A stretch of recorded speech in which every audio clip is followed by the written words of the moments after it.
Bonjour Christophe Mukwege. Bonjour, merci. Euh, Christophe Mukwege, vous êtes un politicien de la première heure, l'un des politiciens de ces 40 dernières heures qui a impacté la vie politique au Congo. Alors, 40 plus de 40 ans après votre entrée politique, quel bilan pourriez-vous faire de ce qui s'est passé, des différents moments de notre histoire? La question est certainement importante, mais elle est aussi très longue. C'est difficile en 2 mots, en 3 mots de parler du bilan.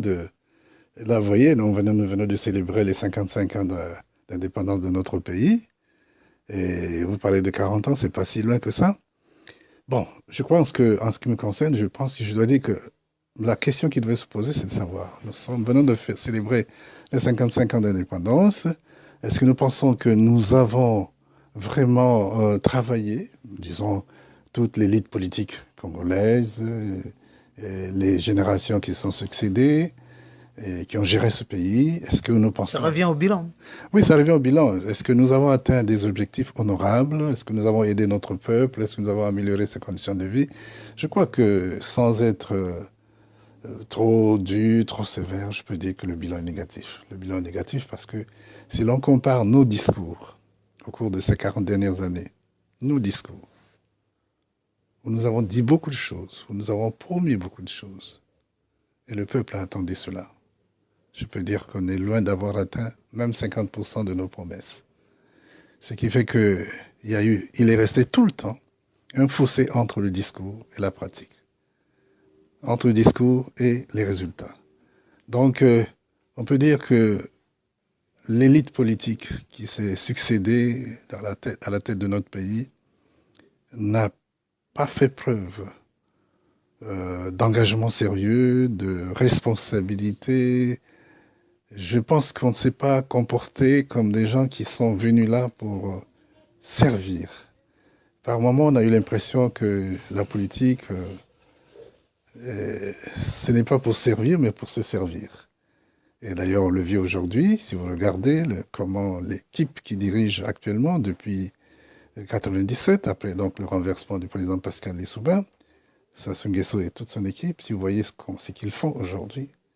Et comme par hasard, c'est quand il arrive au pouvoir que la production de pétrole a augmenté, que le prix du baril de pétrole a augmenté, et, et, et que le dollar était à un taux appréciable.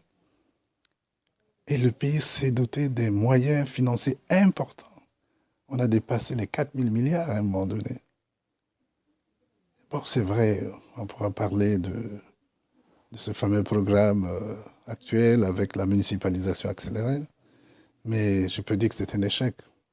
Alors, cet échec, à quoi l'attribuez-vous? Je rappelle que Christophe Mukwege est membre fondateur du PCT, membre fondateur de l'UPADS avec Pascal Lissouba, et aujourd'hui dans le CAP en ayant un regard sur la gestion du pays.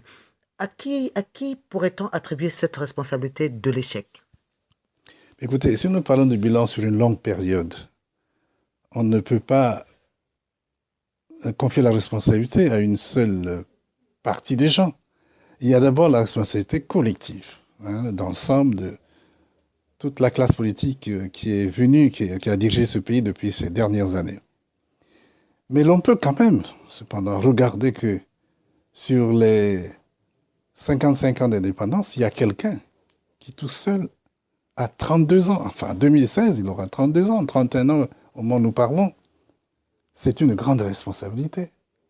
Et on peut dire que si globalement il y a échec, je pense que celui qui aura mis plus de temps, Denis Sassou Nguesso, est certainement le premier responsable de cet échec. Mais on ne peut pas avoir une longévité, une aussi longue, une longévité politique comme Sassou l'a eu, sans la caution de la classe politique, sans vous autres qui êtes les politiciens autour de lui, sans que vous ne l'ayez accepté ou toléré. Vous savez que l'un des problèmes que nous posons aujourd'hui, c'est celui du système électoral. La démocratie, c'est aussi les élections. D'abord, il faut que je vous rappelle que Denis Sassou Nguesso n'a pas été élu en 97, qu'il est venu par la force. C'est véritablement un coup d'État qui est passé à travers cette guerre civile de 97. Il est arrivé par les armes. Il s'est installé, il a mis en place une dictature. Alors, et lorsqu'on s'installe comme ça, et lorsqu'on prend la direction du pays comme ça, pour nous servir ce que nous avons aujourd'hui, on est en train de voir pourquoi le peuple a-t-il fait tant de sacrifices. Parce que n'oubliez pas que l'arrivée de Denis Sassou Nguesso à la tête de notre pays était accompagnée du sang qui a coulé, des larmes qui ont coulé, comme il l'a su dire lui-même un jour. Et pour les résultats que nous voyons aujourd'hui, on peut dire pourquoi tant de sacrifices. Alors, je ne sais pas si je suis resté dans la question. Vous voulez répéter la question pour que je ne me perde pas? C'est-à-dire, pour que Sassou ait eu une longévité politique, il a fallu que des gens acceptent, que la classe politique accepte, que vous, opposants ténors, et on dit souvent personnellement de Christophe Moukoko qu'il est un radical. N'avez-vous pas l'impression d'avoir eu un moment de faiblesse, de l'avoir laissé faire? Non, je ne crois pas. D'abord, je viens de rappeler, j'étais bien dans le sujet tout à l'heure, je viens de rappeler dans quelles conditions il est arrivé à la tête du pays. Et moi, j'étais au pouvoir avec Pascal Lissouba. C'est lui, justement, qui est venu nous renverser, alors que c'est le peuple qui nous avait placé à la tête de ce pays. Il est venu nous renverser lorsque nous nous préparions, nous nous organisions pour aller vers des élections présidentielles qui devraient avoir lieu en 97, en juillet 97. C'est à ce moment-là qu'il intervient. Parce qu'il était sûr qu'il ne passerait pas. Et il a organisé ce qu'il a organisé. Donc il est arrivé par la force. Donc ce n'est pas par ma volonté, ni la volonté d'un certain nombre de membres de l'élite politique congolaise. Mais on parle de la désorganisation et de la désunion de la classe politique congolaise, notamment de son opposition, sur lequel Sassou s'est appuyé pour pouvoir confronter sa position d'homme incontournable. J'étais en train de développer l'idée en vous disant que ce n'est pas pour rien qu'aujourd'hui, l'une des choses une de nos exigences depuis 3 ans au cours de ces 3 dernières années de l'opposition congolaise, c'est les réformes, c'est la gouvernance, la question de la gouvernance électorale. Parce que quand Sassou Nguesso arrive au pouvoir et qu'il le sait d'avance, il est conscient qu'il ne peut pas gagner normalement les élections, que si les élections sont bien préparées, bien organisées, elles sont transparentes, Sassou Nguesso ne pouvait pas gagner. Il a mis en place un système qui lui permettrait de perdurer la preuve. Il s'est donné d'abord 5 ans d'une période de transition, ce n'était pas l'accord de l'élite politique, c'est le résultat d'un coup d'État. Il s'est installé, il a pris une transition de 5 ans. Ensuite, il a fabriqué une constitution taillée sur mesure. Il s'est donné des mandats de 7 ans. Il en a pris un premier, il n'y avait pas de problème. Il a pris un deuxième, et lorsque ce deuxième est vers la fin, c'est à ce moment-là qu'il trouve que cette constitution est mauvaise, et il veut la changer. C'est le sujet actuel, vous le savez bien. Donc, on ne peut pas dire que c'est la responsabilité. Bon, oui, il y a la responsabilité en ce sens que nous aurions pu poser le problème que nous posons aujourd'hui des élections depuis longtemps, encore qu'on a posé. Par exemple, j'étais encore en exil lorsque l'opposition congolaise réclamait la mise en place d'une commission électorale indépendante. C'était pour que les élections deviennent sérieuses. Mais il est resté sourd. Il n'a jamais répondu. C'est le minimum que beaucoup d'États africains ont pu faire. La mise en place des commissions électorales indépendantes. Au moins ça. Sassou Nguesso n'a jamais accepté, ne l'a jamais fait, et il est resté tranquillement. C'est pour ça que nous disons que depuis qu'il est revenu au pouvoir en 1997, il n'y a plus jamais eu des élections sérieuses dans notre pays. Il s'est implanté. Vous ne pouviez pas être député si lui n'est pas d'accord. Il pouvait nommer qui il veut député, parce que les élections étaient faites ainsi. Quand il y avait quelqu'un quelque part et qui disait « celui-là, je veux qu'il passe député », croyez-moi, il passera. Lorsqu'il dira le contraire, qu'un tel est candidat là-bas, je ne veux pas qu'il passe, il ne passera pas. Donc c'était à sa dévotion. Donc on ne peut pas dire qu'il y a eu des élections. Donc la faiblesse de l'élite politique, c'est d'avoir laissé cette situation perdurer. De ce point de vue, oui. On aurait pu mener un combat plus sérieux, plus profond, et obliger Sassou Nguesso à changer les choses. Mais je crois que lorsque nous avons vu les dernières élections législatives en 2012, c'est là que nous avons compris qu'on ne pouvait pas continuer à attendre. C'est pour ça que nous avons créé le collectif. Et le but principal du collectif, c'était justement aller vers le changement, vers la réforme de la gouvernance électorale, la réforme du système électoral. Mais le collectif de 17 a très rapidement battu de l'aile. Elle n'avait pas bénéficié l'appui des populations. Or, souvent, quand on voit un pouvoir trop fort, les populations accordent leur sympathie à l'opposition. Vous ne l'avez pas, l'opposition congolaise n'a apparemment pas eu la sympathie du peuple congolais. Pourquoi? Ah, c'est vous qui le dites, hein? C'est vous J'ai qui le dites. constaté, on était Vous- plusieurs sur le terrain, vous tout le monde c'est vous constate. qui le dites. Je ne sais pas quels sont les moyens que vous avez utilisés pour faire ce test qu'il faut pour apprécier un tel jugement. Tout ce que l'on sait, c'est que ce peuple a été terrorisé. N'oubliez pas que ce que nous avons vécu en 97, la guerre de 97, c'est sans précédent dans l'histoire du Congo. Jamais les Congolais n'ont vécu une telle situation. Jamais les Congolais ont tant souffert que pendant ces événements. Donc, ils ont vu comment Sassou Nguesso est arrivé au pouvoir et ils ont compris qu'ils avaient affaire à un dictateur. Ils ont compris que c'est quelqu'un qui pouvait tuer facilement. Et les gens, la peur a été donc inoculée dans le peuple. Donc, et lui, il s'est imposé par les différentes méthodes, les différentes pratiques qu'il a utilisées jusque-là. Et le peuple a vécu depuis tout ce temps dans une certaine résignation. Le message de l'opposition était là. Il était là. Il l'entendait. Mais ce n'était pas évident que l'opposition, par exemple, demande aux populations de se mettre debout. Là, vous savez, nous avons lancé un appel là. Nous verrons bien ce que ça va donner. Les choses ont évolué au fur et à mesure. Je pense que petit à petit, les Congolais sortent de la peur et de cette torpeur dans laquelle ils ont vécu jusqu'à maintenant. Donc, on ne peut pas dire que les populations congolaises n'ont pas suivi l'opposition. Mais vous savez très bien comment elles pouvaient suivre lorsqu'elles ont voté, par exemple. Et qu'à la fin, les résultats qu'on sort, c'est d'autres résultats que ce qu'ils auraient voulu. Qu'est-ce que vous pouvez qu'ils fassent?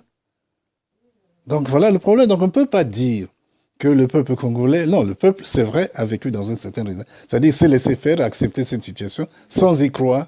Ils étaient convaincus et ils attendent l'occasion pour s'exprimer sérieusement et bouter hors d'état de nuire le président Denis Sassou Nguesso, qui est là depuis plus de 30 ans. Justement, on a vu se mettre en place le FROCAD et maintenant l'IDC. Pouvez-vous nous parler du prochain programme du FROCAD et quel est son but? Qu'est-ce qu'il veut atteindre comme objectif, le FROCAD? Je crois qu'il ne faut pas que nous fassions de la confusion. Le FROCAD n'est pas un parti politique. Oui, c'est une alliance. C'est un ensemble de partis. Oui, c'est un mouvement. Écoutez bien, bien. Il faut qu'on soit clair là-dessus. Le FROCAD, comme il y a d'abord le collectif, toutes les autres plateformes qui constituent le FROCAD, chaque plateforme n'est pas un parti politique. C'est un ensemble de partis politiques qui se sont mis ensemble autour de deux objectifs aujourd'hui. Le FROCAD, c'est donc une cinquantaine de partis politiques qui se sont mis ensemble pour deux objectifs. Obtenir la réforme, de revoir la gouvernance électorale dans notre pays, et ensuite empêcher à Denis Sassou de changer de constitution. Voilà les deux objectifs qui nous réunissent. Donc, nous ne sommes pas un parti, mais nous sommes plusieurs partis. Nous avons une étape à atteindre, c'est celle que pour laquelle nous travaillons aujourd'hui, les deux objectifs que je viens de signaler. Vous ne pouvez pas nous demander quel est le programme de FROCAD. Non. À partir du 23, vous avez une série d'activités qui commencent. Si vous voulez vous dire, le programme que nous avons, c'est obtenir qu'il y ait dans ce pays des élections, des bonnes élections, des élections démocratiques, justes, transparentes, équitables. Voilà un objectif. D'abord, pour que nous allions sérieusement vers la loi. Et le deuxième, empêcher que Denis Sassou Nguesso change de constitution. C'est là que nous sommes d'abord. Vous ne pouvez pas nous demander qu'est-ce que vous comptez faire, votre projet de société. Il n'y a pas un projet de société. Non, je n'ai pas parlé de projet de société, je pense pas. Non, j'ai parlé de programme d'activité. Non, je n'ai pas parlé. Non. Voilà, d'accord. Jean Gévoli, je continue à vous poser, à savoir, comme vous avez dit que vous avez pour objectif de faire partir Sassou, et l'autre objectif, la gouvernance électorale. Pas de faire partir, c'est la Constitution qui le fait partir. En tout cas, faire pression sur lui pour qu'il ne tente pas qu'il ne change pas cette Constitution. Donc, ce que je voudrais savoir, par gouvernance électorale, vu le temps qui nous reste, et que vous n'avez pas pu l'obtenir du président, que va-t-il se passer? Et deuxièmement, quelle méthode allez-vous pratiquer pour empêcher le président de partir, comme vous dites, comme le recommande votre deuxième module de convenance? C'est vrai, nous avons pris conscience de cette situation. Ça fait 3 ans que l'opposition, à travers le collectif des partis signataires de la déclaration du 17 août 2012, qui était considéré par le pouvoir comme l'opposition radicale, avait perçu ce problème. Nous posions ce problème. Si nous avions été entendus, on aurait pu faire cette réforme à temps. À l'époque, nous réclamions, vous le savez, ce qu'on appelait les États généraux de la nation. Et l'un des sujets principaux, c'était justement cette question des élections. Nous n'avons pas été entendus. Le président Sassou, comme d'habitude, a fait la sourde oreille, n'a pas entendu jusqu'à maintenant. Ça fait 3 ans. Alors, naturellement, les réformes que nous réclamons demandent du temps. Prenons la question, par exemple, du recensement pour la maîtrise du corps électoral. Ça ne va pas se faire en 2 jours, en 1 semaine, en 2 semaines. Ça demande du temps. Il faut refaire la loi électorale. Il faut étudier toutes les questions liées à la campagne électorale, au financement de la campagne. Beaucoup de choses à la fois, je ne peux pas rentrer dans les détails. Nous reconnaissons que ça prend du temps. Il est bien entendu que si nous avions été écoutés, si le président Sassou avait été un homme responsable, qui aime son pays, eh bien, il y a longtemps, nous aurions pu procéder à cette réforme-là. Au moins pour atteindre ce que les autres font aujourd'hui. Il y a longtemps que nous aurions eu une commission électorale indépendante. Ce n'est pas le cas aujourd'hui. Et aujourd'hui, nous sommes à 1 an des élections et ce problème n'est pas résolu. Tout le monde voit très bien, il ne faut pas rêver. Tout le monde voit très bien. Nous, de toute façon, on exige cela. Pour nous, il n'y a pas des élections présidentielles sans qu'on ait réformé le système électoral. On ne peut pas accepter, parce que sinon, même si Sassou refusait de se présenter... Les élections, c'est en juin prochain, M. Mukwege. En moins d'1 an. Je pense que si nous parlons des élections, elles doivent être sérieuses. Si c'est les élections telles qu'elles se sont déroulées depuis que Sassou est là, oui, on peut les faire même demain. Vous comprenez? Nous sommes en train de parler du système électoral à revoir, parce qu'il faut que les choses changent. Il faut qu'on devienne sérieux. Alors, j'étais donc en train de dire que le plus important, finalement, au point où nous en sommes, c'est que nous avons un bon système électoral. Si ça devait demander, et je me risque un peu de le dire, parce que je reconnais, et avec moi, tout le monde reconnaîtra qu'il nous sera difficile, même dans le cas où on l'acceptait aujourd'hui, de tout faire en 1 an. Nous risquons de déborder, d'aller au-delà de juillet 2016. Mais il nous a placés donc dans une situation, il l'a fait exprès. Je voudrais vous rappeler qu'en janvier ou en février 2015, l'opposition ayant compris cela, et c'est même le FROCAD, avait proposé un chronogramme. Parce que nous savions, pour nous, le dialogue devait se faire depuis mars.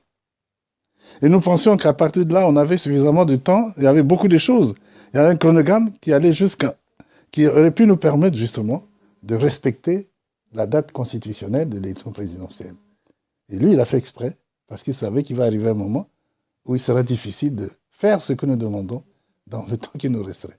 Donc, si on comprend bien, les élections ne se passeront pas dans le temps calendrier nécessaire. Non. Il faut être objectif. Je ne pense pas que les élections... Alors, qu'est-ce que vous allez faire? Qu'est-ce qui pourra se passer alors dans ce cas? Vous savez, on a vécu beaucoup de choses de ça. En Afrique, dans beaucoup de pays africains, on s'est trouvé dans des situations où on est obligé de passer par des accords politiques qui fassent que nous nous mettions d'accord pour une nouvelle date. Alors, est-ce que dans les accords politiques que vous préconiseriez-vous également une sortie honorable au président Sassou Nguesso? Mais je ne sais pas ce que vous entendez par là, mais sortie honorable, justement, pour qu'il ait une sortie honorable, il suffit qu'il respecte les textes du pays. Oui, mais vous savez qu'il y a sur lui, entre autres, les biens mal acquis. Le problème de biens mal acquis. Mais si c'est les dossiers, bon Dieu, il y en a beaucoup sur lui. Mais il doit les assumer, non? Il doit les assumer, mais tout le pays ne va pas s'arrêter à cause de lui qui aura posé des actes. Ça, c'est une autre question. Je pense qu'au contraire, aujourd'hui, le président Sassou, plutôt que de bander les muscles, devrait se faire un peu plus humble que ça, plus modeste que ça. Se dire, j'ai géré ce pays pendant 32 ans, tout compte fait, 32 ans, j'ai posé des actes graves dans le pays, les Congolais ont été vraiment tolérants avec moi. Il faut quand même que je crée les conditions pour que je ne complique pas la situation des Congolais, et notamment que je n'amène pas les Congolais vers des tiraillements interminables, vers une nouvelle guerre. Ça, il devrait raisonner comme ça. Alors, et c'est lui qui devrait comprendre, plutôt que d'utiliser la force de bander les muscles, de montrer que lui, c'est lui et personne d'autre. Je crois qu'il aurait tort de faire comme ça. Et en ce moment-là, le reste, pour nous, l'instant, ce qui nous intéresse, c'est que les choses changent, qu'on fasse la réforme, qu'on ait des élections à une date convienne. On aurait souhaité le faire à la date constitutionnelle. Malheureusement, il semble qu'il sera très difficile de faire les élections en juillet 2016, c'est-à-dire dans moins de 12 mois. Moins de 12 mois. Alors, vous, lundi matin, vous vous êtes réveillé avec la voix de Ali Bongo dans les oreilles qui annonçait la restitution des biens de son père, une partie des biens de son père à une partie des Gabonais et aux institutions gabonaises. Quel effet vous a fait cette annonce? Non, j'ai eu quand même un sentiment de... Bon, je ne suis pas gabonais, mais comme ces problèmes rencontrent dans d'autres pays également, y compris le nôtre, parce qu'il y a des... Vous savez que tout le temps, on a parlé du président Bongo de son vivant, des biens mal acquis, mais c'est la même chose pour le président Denis Sassou Nguesso. Il a des biens mal acquis également, et tas d'autres choses. Et quand j'ai entendu le président Ali Bongo dire qu'il restituait à la jeunesse gabonaise sa part d'héritage de son père, c'est pas un sentiment de joie que j'ai eu, hein, franchement. Et ça donne même l'impression, j'ai écouté, je suis d'accord avec quelques commentaires que j'ai écoutés dans les médias, parce qu'a priori, cet héritage laissé par le président Bongo, c'est le bien du peuple gabonais. Ce n'est quand même pas seulement le salaire du président du Gabon qui a permis à Bongo d'accumuler une telle fortune. Il est clair que c'est des choses prises, c'est des choses mal acquises. Donc ce qui a été plus intéressant pour le président Bongo, Ali, c'est de dire, je restitue. Le président Bongo a laissé telle fortune, tel bien immobilier, telle fortune dans les banques, ceci, pour moi, j'ai décidé de tout restituer aux Gabonais. On l'aurait salué. Dans le monde entier, on l'aurait salué, et moi, je l'aurais salué également. Mais venir dire, je restitue, je donne, c'est pas donné, on donne. Ça devient comme un cadeau, non. Mais est-ce que vous souhaiterez, par exemple, que votre président, Denis Sassou Nguesso, par une façon plus aboutie, puisse remettre aux Congolais, dans le cadre des biens mal acquis, ce qui lui a été pris de son vivant pour éviter justement ce genre de polémique et d'amalgame? Mais mon Dieu, s'il le fait, les biens, il a posé ces actes-là. Il a pris des choses qui ne lui appartiennent pas. Qu'il les rende, c'est déjà bien. On ne peut pas dire que ça soit mauvais. S'ils les rendent tous, c'est On a vu Houphouët-Boigny le faire de son vivant, alors que lui était quand même héritier de quelque chose des plantations d'ananas de ses ancêtres. Mais avec ce qu'il a pu accumuler de bien ou de mal, il a fait la restitution et le démembrement de son héritage de son vivant. Pensez-vous que pour la jeunesse congolaise, Sassou Nguesso Obiang Nguema devrait adopter la même démarche pour pouvoir s'acquitter socialement d'une dette envers leur jeunesse? C'est le minimum qu'ils puissent faire. C'est le minimum qu'ils puissent faire. Restituer ce qui est dû à leur pays respectif. Il faut le restituer. Je dis bien restituer, c'est pas donner. Parce qu'ils ont pris, ça leur appartenait pas, ils ont pris de force, ils ont profité des positions qu'ils ont occupées pour se servir du peuple. Ils doivent restituer. Ça, c'est ce que j'appelle ça, faire le minimum. Donc, le président Ali, puisque c'est ça la question, c'est lui qui a donné cet exemple, devrait plutôt dire que je ne donne pas, mais je restitue. Et il devait s'entendre avec tous ses frères et sœurs, tous les héritiers de Bongo, pour dire, nous avons décidé de restituer aux Gabonais tout ce que le président Bongo avait pris. Alors, beaucoup de Congolais pensent que l'opposition congolaise a été de tout le temps corrompue par Sassou. D'ailleurs, on entend cette phrase, opposant le jour, puis là le soir. Qu'est-ce que vous pensez de ça? Est-ce que vous pensez également que l'opposition congolaise, il y a eu des membres, ou vous-même, avez été corrompus? Vous savez, ça fait rire tout ça. Vous voyez, je vais vous donner un exemple. Vous étiez avec nous au meeting, là, ici. Il y a un papier qui est sorti, écrit par quelqu'un, qui dit que Sassou a financé ce meeting. Et qu'on a remis ça à certains d'entre nous. Et voilà, ça fait rire quand même, hein, c'est rigolo. C'est la méthode que le pouvoir lui-même utilise. Je crois que peut-être même que le président Sassou lui-même est l'auteur de cette façon de faire. Parce que ce qu'il veut, c'est déstabiliser l'opposition. Parce que de telles pratiques, s'il y a des opposants qui le font, ils perdent leur crédit au sein de toute la classe de l'opposition. Au sein des militants, ils perdent leur crédit. Et c'est une bonne chose pour Sassou de voir que ses adversaires, les principaux adversaires, perdent de crédit. Parce que c'est eux qui sont susceptibles de le remplacer. Alors quand ils perdent leur crédit, donc ils hypothèquent leur avenir. Donc c'est une méthode vieille. Depuis longtemps, c'est tout le temps la même chose. Donc, Et j'ai Christophe répondu un Mukwege jour. n'a jamais Attendez, aperçu un c'est pas guéri ça de qui est Sassou. important. C'est pas ça qui est important. C'est pas une affaire de Christophe Mukwege. C'est un problème général dans le pays. C'est un problème général. Depuis que Sassou Nguesso est là, on parle de corruption. D'abord, je voudrais vous dire que le pays, la corruption est générale dans le pays. Qui a amené ça? C'est quand même le système qui a géré le pays qui est à l'origine d'une telle corruption généralisée dans le pays. Et je répondais un jour, parce que lorsque le président Sassou a convoqué ses consultations pour, il n'y a pas si longtemps, nous avions dit que nous n'allions pas. Il y a un journaliste qui me posait la question, ça va, pourquoi vous avez quoi? Vous avez peur qu'il vous corrompe? Et j'ai répondu à ce journaliste, ah, donc vous êtes en train de me dire que le président Sassou est un corrupteur. Et c'est grave d'avoir un président qui soit corrupteur. Si vous voulez affirmer que Sassou Nguesso est un corrupteur de tout le temps, alors d'accord, c'est un corrupteur, c'est grave, c'est l'un des crimes qu'il aura commis dans sa gestion dans ce pays. Il ne faut pas s'en étonner. Donc, c'est une méthode qui est utilisée, et ce qui choque là-dedans, c'est de voir les Congolais en parler comme si c'est une affaire banale. Donc, Sassou peut disposer de tant d'argent. Donc, la faute, ce n'est pas lui qui utilise des milliards et des milliards pour donner aux gens, pour corrompre les gens. La faute, c'est celui qui prend. Je trouve ça quand même assez curieux comme affaire. Le premier responsable, c'est quand même celui qui prend l'argent du pays, au lieu de construire le pays avec ça, s'amuse avec ça, à distribuer, corrompre les gens. Donc, il ne faut pas banaliser une question aussi grave. Si le président du pays est un corrupteur de cette manière-là, dans d'autres pays, il ne ferait même pas une seconde au pouvoir. Or, chez nous, on a banalisé. Et c'est ça qui est plus grave que de chercher à savoir qui a touché l'argent, qui n'a pas touché l'argent. Ce n'est pas ça qui est important. Ce qui est important, c'est de savoir, est-ce que le président Sassou, étant là, prend l'argent de la République pour faire la corruption? C'est ça qui est plus important. Alors, Christophe Mukwege aura 76 ans et environ 50 jours en 2016. Il ne sera pas donc constitutionnellement, il sera donc pas constitutionnellement candidat. Et qu'est-ce qui le fait courir alors? Qu'est-ce qui le maintient encore en politique? Non, d'abord, je ne cours pas. Je fais la politique. Je suis un homme de conviction. Ça fait plus d'une quarantaine d'années que je roule ma bosse dans la politique. Je suis un vieux militant.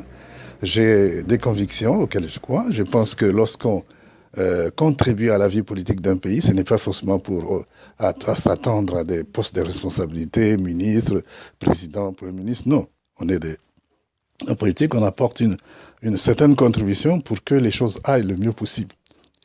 C'est ce que je sais faire. J'ai une certaine expérience de la gestion politique du pays. J'ai cette expérience, je veux quand même l'utiliser pour mon pays. C'est ce que je voudrais faire. Et aujourd'hui, notamment, je me bats pour que la démocratie s'installe véritablement dans notre pays. Parce que la démocratie a été vraiment bafouée. Le processus a été bloqué par le président Denis Sassou Nguesso depuis 1997, on peut dire ça. Eh bien, ma foi, il nous faut rétablir la démocratie dans ses droits. Pour rétablir la démocratie, déjà, il faudrait que vous parveniez à faire en sorte que la Constitution soit maintenue. Au cas où elle ne le serait pas, que ferez-vous?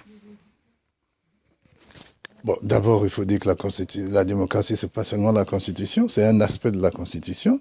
C'est d'ailleurs celle que nous appliquons aujourd'hui lorsque nous exigeons qu'elle soit respectée, parce que c'est la première loi du pays. Et la démocratie, c'est aussi la légalité, et nous exigeons cela. Bon, maintenant, nous sommes confrontés à ce problème aujourd'hui, c'est à ce à quoi vous faites allusion, d'un président qui est resté très longtemps au pouvoir et qui a mis en place une constitution qu'il ne va pas respecter. Elle était bonne aussi longtemps qu'il était là, maintenant qu'il va vers la fin, il trouve que cette constitution est mauvaise, il lui trouve tous les poux du monde, et il va tout ça. Alors, si, évidemment, il s'amuse à aller jusqu'au bout de sa logique de ce qu'il veut, à savoir convoquer un référendum en vue de changer la constitution et de demeurer au pouvoir, vous savez ce que le dialogue alternatif auquel j'appartiens a dit. Nous avons fait appel à la résistance à cela et qu'on appelle ça, à la désobéissance civile des citoyens congolais. Est-ce que Christophe Mukwege a quelque chose à dire à l'opposition congolaise, à Sassou et à la jeunesse congolaise qui aspire à la démocratie, à l'alternance? Mais d'abord à l'opposition congolaise, qu'est-ce que je dois dire? Je suis membre de cette opposition, je suis heureux de constater que petit à petit, l'opposition congolaise est devenue une réalité. Pendant longtemps, on a dit que Sassou d'ailleurs le premier, en disant qu'il n'y avait pas d'opposition au Congo. Ce qui était grave d'ailleurs, tout en tuant toutes les forces possibles, tous les partis politiques, il était en train de les atomiser. Et c'est lui encore qui est le premier qui vient de dire qu'il n'y a pas d'opposition congolaise. Mais disons que au cours de ces 3 dernières années, beaucoup d'efforts ont été faits. Nous avons créé le collectif de partis signataires de la déclaration du 17 août 2012. Plus tard, nous avons mis en place le mouvement citoyen. Plus tard, il s'est créé le Sauvons le Congo. Plus tard, il y a eu aussi l'Alliance démocrate. Bref, un certain nombre de plateformes qui se sont constituées et qui se sont rassemblées aujourd'hui dans ce que nous appelons le FROCAD. Donc, on peut dire que l'opposition congolaise s'est améliorée, a perfectionné son organisation, ce qui lui permet de mieux mener son combat. Donc, c'est quand même une évolution. Je suis heureux de cette évolution-là. D'ailleurs, je crois que c'est au cours de ces dernières années qu'on a surtout parlé de l'opposition au Congo. On n'a jamais atteint tel niveau de combativité depuis que la démocratie est dans notre pays. Alors, que pensez-vous des frondeurs du PCT et des alliés frondeurs du PCT qui ont rejoint les nonistes au changement de la Constitution? Est-ce que cela vous redynamise ou vous les voyez comme de potentiels rivaux, adversaires à combattre plutôt qu'à faire avec? Mais avant de voir le problème de positionnement, je pense que ses compatriotes, ses frères, se sont exprimés librement. Hein. C'est-à-dire qu'ils ont trouvé que c'était pas normal qu'un chef d'État qui est au bout de mandat veuille violer la Constitution et montrer qu'en dehors de lui, personne d'autre dans la famille politique ne peut devenir candidat, ne peut devenir président. C'est grave, c'est une injure à son pays et même à la famille politique à laquelle il appartient. Donc il y a eu une petite minorité de gens. On aurait souhaité voir ce qu'on a vu au Burkina à un moment donné où je ne connais plus le chiffre, mais un certain nombre de cadres ont quitté le parti pour dire qu'ils ne sont pas d'accord. Alors là, il y a un petit nombre de cadres quand même, qu'on peut citer, qui ont décidé, qui ont dit qu'ils ne sont pas d'accord avec cette affaire de changer la Constitution. Mais je voudrais vous signaler que de toute façon, ils l'ont dit d'accord, et ils ont donc, sur ce point-là de changement de la Constitution, ils ont rejoint l'opposition. C'est pour ça qu'ils ont pris part au dialogue alternatif. Mais plus tard, ils ont construit l'initiative démocratique congolais. Est-ce partenaire ou est-ce rival? Bien sûr. D'abord, il y a 2 choses qu'ils ont faites. Ils ont refusé d'aller à Sibiti, comme nous, l'opposition. C'est intéressant pour nous de voir que nous ne sommes pas seuls. Ensuite, ils sont venus au dialogue alternatif parce que l'opposition a refusé d'aller au dialogue de Sibiti. Ils sont venus avec nous. C'est une deuxième bonne chose que nous apprécions positivement. Et bien sûr, ils viennent de la majorité. Ils n'ont jamais déclaré qu'ils quittaient la majorité. Personne d'entre eux n'a déclaré qu'ils quittaient la majorité. Que ce soit ceux qui ont dit donner leur position strictement au niveau individuel ou ceux qui sont venus, qui ont parlé au nom de leurs partis respectifs. Ils n'ont pas encore quitté la majorité, officiellement. Ils n'ont pas quitté le parti, le PCT. Ils n'ont pas quitté. Ça, c'est d'un côté. Les alliés du PCT ont été démis du gouvernement. Est-ce que cela vous parle? Est-ce que vous voyez en cela une forme démocratique de faire évoluer les choses ou une forme d'intolérance vers des gens qui ont pu démocratiquement et librement dire non à quelque chose qu'ils ne pouvaient pas cautionner? D'abord, je voudrais dire que si nous avions dans notre pays la tradition des démissions lorsqu'on n'est pas d'accord, ses frères, ses compatriotes, dès l'instant où ils ont dit qu'ils sont contre la position du président de la République, ils allaient eux-mêmes par eux-mêmes démissionner. Ils n'ont pas démissionné jusqu'au bout, ils sont restés au gouvernement. C'est une manière de voir. Mais c'est déjà courageux de leur part, dans un pays qui a commencé, qui s'est comporté comme s'il était encore dans le Oui, mais le changement ou non à la Constitution n'est pas un programme gouvernemental. Ils étaient au gouvernement par leur alliance politique et un certain programme auquel ils voulaient prendre part ou accompagner. Non, ce n'est pas une affaire seulement de programme. C'est pas une affaire, n'oubliez pas que vous prenez par exemple le MCDDI qui a un parti, il a un programme, qui n'est pas forcément le programme de Sassou Nguesso. Donc c'est pas une affaire, ça c'est une question d'attitude politique et ça compte beaucoup. En politique c'est très important, car vous ne partagez pas une approche, une méthode d'un président de la République, vous êtes membre du gouvernement, ben écoutez, dans ces pays-ci que vous connaissez, on démissionne, on ne reste pas. Même si on est par ailleurs, le programme on est d'accord, mais dans la manière de faire, quelqu'un peut quitter. Ce qui n'est pas notre tradition. C'est déjà pas mal qu'ils aient eu le courage de prendre position et d'indiquer. Alors qu'ils savent que leur président ne veut pas quitter le pouvoir, veut rester là, et que c'était sérieux pour lui, et qu'ils aient eu quand même le courage de dire « nous sommes contre », c'est déjà appréciable. Mais ils ont pris le soin de ne pas démissionner du gouvernement pour ce qu'il était encore. Ils ont pris le soin de ne pas démissionner. Ceux qui sont au PCT sont restés au PCT. Ceux de la majorité présentée sont restés à la majorité. Ils ont pris le soin. Mais ils ont eu quand même ce courage de refuser d'aller dans le dialogue convoqué par leur président. Ils ont eu la même position que l'opposition. Ensuite, l'opposition organise un dialogue alternatif. Ils sont venus. Ces deux choses sont importantes. Maintenant, après, ils n'ont pas oublié qu'ils ne sont pas de l'opposition initiale, n'est-ce pas? Ils ont fait une espèce de plateforme à leur niveau qu'ils appellent l'IDC, une idée, comment quoi, une idée pour Initiative Congolais. C'est une espèce de plateforme entre eux, venant de la majorité, toujours sans avoir dénoncé, je veux dire, quitté cette majorité. Bah, écoutez, nous le constatons. C'est tout à fait leur droit de procéder ainsi, comme ils auraient pu carrément rentrer à l'opposition. Ils n'ont pas voulu rentrer directement à l'opposition. Parce qu'ils demandent des primaires quand même au sein du PCT pour pouvoir, en tant que membre du PCT non démissionnaire, peut-être postuler aux élections présidentielles aussi. Mais ils sont certainement, pourquoi pas, ils ont le droit. C'est parce que justement le président Sassou, excusez-moi, allait les empêcher, contre les empêcher de se présenter aussi, qu'ils ont dit qu'ils veulent avoir la liberté de se présenter. Donc, c'est sûr que aux prochaines élections, d'ailleurs, je pense que j'ai appris que monsieur Parfait Kolela, le président du MCDD, ou secrétaire général, je ne sais pas comment ils appellent la tête là-bas, eh bien, avait déclaré que dans leur accord entre le PCT et le MCDD, il faut se soutenir. Ils ont dit, hier, nous avons soutenu le PCT. Le moment est venu pour que le PCT soutienne le MCDD. Une manière de dire qu'ils seront candidats au présidentiel. Donc, ça paraît un raisonnement tout à fait logique, et je crois que c'est ce que l'autre n'a pas accepté, n'est-ce pas? Donc, c'est pour dire que c'est normal qu'ils aient créé le LDC. Ils seraient venus à l'opposition directement. Nous les aurions accueillis à bras ouverts, ce qui est normal. Ils viennent renforcer l'opposition. Tant mieux, même s'ils sont restés tant d'années au pouvoir. Et que c'est un système qui est le leur, qu'ils partagent. Un système que nous avons combattu. Mais qu'est-ce que vous voulez? Par rapport au combat actuel, c'était une bonne chose qu'ils viennent renforcer l'opposition. Bien. Maintenant, qu'ils aient décidé autrement de s'organiser entre eux, en dehors de l'opposition, en créant l'IDC, c'est également leur droit. Et nous verrons la suite. Maintenant, y a-t-il un avenir entre l'IDC et le FROCAD? Nous allons voir le temps qui vient. Je pense que nous sommes aujourd'hui tous les deux en train comment dire, nous avons un même objectif immédiat, c'est celui d'empêcher le président Sassou Nguesso de changer la Constitution. Je suppose le président Denis Sassou Nguesso débarque Parfait Kolela pour faire entrer Landry Kolela. Quelle lecture politique avez-vous à faire à cela? Oh, vous savez, c'est ce qu'on appelle des calculs politiques.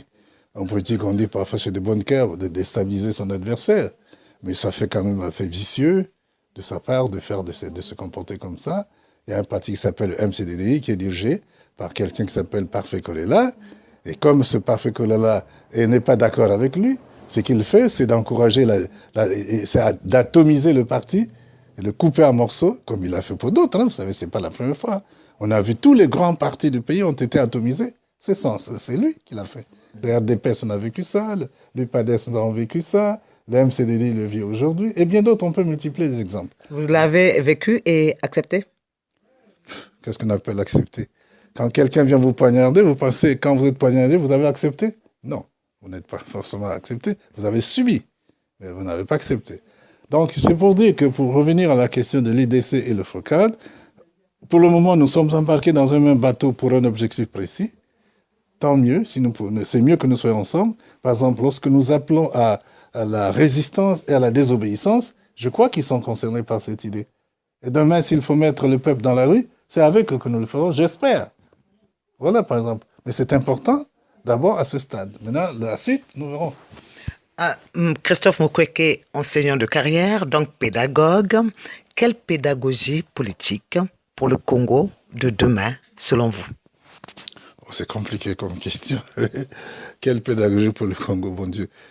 Je ne sais pas si je répondrai vraiment exactement à la question. Je voudrais seulement dire qu'il y a beaucoup de leçons à tirer de la gestion du pays depuis 55 ans. Nous n'avons pas avancé. Il y a un problème grave c'est de voir le rapport qui existe entre la démographie et la richesse du pays. Voilà un pays de 4 millions d'habitants à peine, avec une fortune aussi immense, qui vit encore dans la misère, où la misère est croissante au sein des populations, donc au sein de la grande majorité de la population, où les jeunes chôment, contraire de ce qu'il a annoncé dans son bilan, quand il parlait de 6%, je crois, de chômage. De 76% quand on ne compte pas le secteur informel. Donc, c'est un paradoxe. C'est un paradoxe, on ne peut pas comprendre ça. Comment peut-on avoir 4 millions d'habitants, c'est même, j'allais dire, c'est le tiers ou le quart de la population d'une capitale africaine comme Abidjan. Et nous n'avons pas à nourrir 4 millions de bouches avec tant d'argent. C'est grave. C'est quelque chose qui fait réfléchir. On n'a pas besoin d'être un économiste pour se dire, là, il y a un problème. Il faut chercher une solution à cela. Ce n'est pas normal qu'on ait tant de moyens, qu'on soit aussi fortuné, et qu'il y ait une telle misère, qu'il y ait un tel chômage dans le pays. Ce n'est pas possible. Donc, il y a véritablement un problème. Et pédagogiquement, j'ai dit qu'il y a des leçons à tirer, et ceux qui viendront après Sassou Nguesso auront certainement du pain sur la planche, beaucoup de choses à redresser. Ce pays qui est complètement dans la corruption, ce pays qui est resté géré tout le temps, où règnent les antivaleurs, n'est-ce pas? Dans tous les domaines, c'est les antivaleurs, c'est-à-dire que le travail n'est plus respecté, et on peut gagner sans travailler, les gens préfèrent la voie de la facilité, voyez-vous, et on n'admire plus ceux qui travaillent bien. Tout est renversé. Tout est renversé. Et c'est grave pour un pays. Alors que c'est un pays sans avenir si on ne réagit pas vite. Voilà. Merci Christophe Mukwege. Je vous remercie beaucoup de m'avoir donné l'occasion d'évoquer avec vous les problèmes qui concernent le Congo. Merci.